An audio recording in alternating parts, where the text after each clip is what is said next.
नमस्कार, मैं हूं आशुतोष। आप देख रहे हैं the talk point. The talk point में आज बात करने वाले हैं इतनी बड़ी खबर की जो लोगों के लिए एक चर्चा का विषय बनी हुई है। पूरी देश और दुनिया में अमेरिका, रूस, भारत, चीन, ईरान, इजराइल, सब जगह एक ही बात की चर्चा हो रही है कि क्या तीसरा विश्व युद्ध होगा या फिर विश्व युद्ध के संकेत मिल चुके हैं। इसी खबर पर आज विस्तार से चर्चा करते हैं। पश्चिम एशिया के दो कट्टर दुश्मनों ईरान और इजराइल के बीच तनाव अब निर्णायक टकराव में बदल चुका है। इतिहास में कई बार परोक्ष युद्ध लड़े जा चुके हैं। देश अब खुले युद्ध की स्थिति में पहुंच चुके हैं। सबसे चौंकाने वाली बात यह है कि इस समय इजराइल के लड़ाकू विमान ईरान की राजधानी की ईरान की राजधानी तेहरान के ऊपर उड़ रहे हैं और ईरान की ओर से उन्हें रोकने के लिए कोई भी प्रभावी प्रतिरोध नहीं किया जा रहा है। ईरानी रक्षा मंत्रालय ने एक बयान में स्वीकार किया है कि इजरायली जेट्स ने कई महत्वपूर्ण एयरबेस के ऊपर घुसपैठ की है और कुछ एयर डिफेंस सिस्टम को सक्रिय भी किया गया, लेकिन समय रहते उन्हें रोका नहीं जा सका।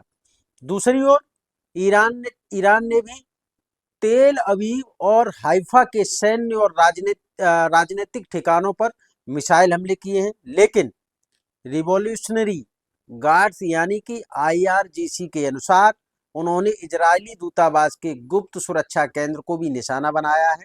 इस हमले में कम से कम 12 लोगों की मौत और 20 से अधिक घायल बताए जा रहे हैं। इनमें कुछ राजनयिक कर्मी, सुरक्षाकर्मी और नागरिक भी शामिल हैं।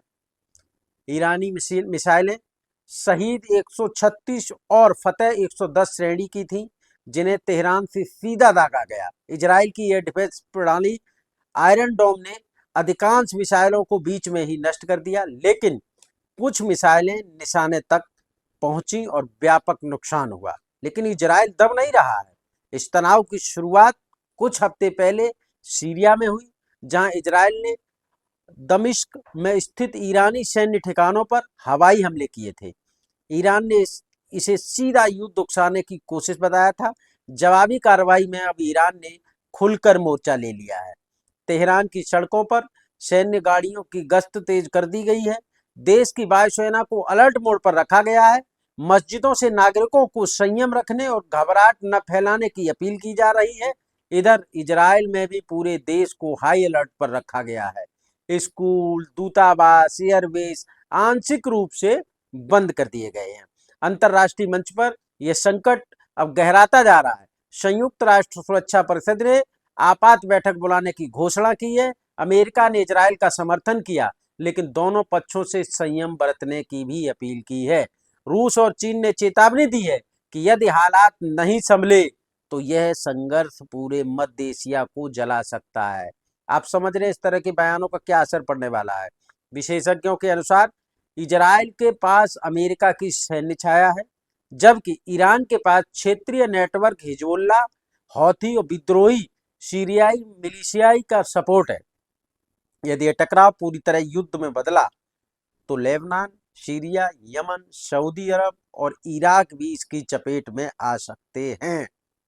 इस पूरे घटनाक्रम को शीत युद्ध के बाद सबसे बड़ा मिडिल ईस्ट संकट कहा जा रहा है। जहां एक और वैश्विक तेल बाजार हिल गया, वहीं अंतर्राष्ट्रीय उड़ानें स्थगित कर दी गई और कच्चे तेल की कीमतें 15% तक उछल गई हैं।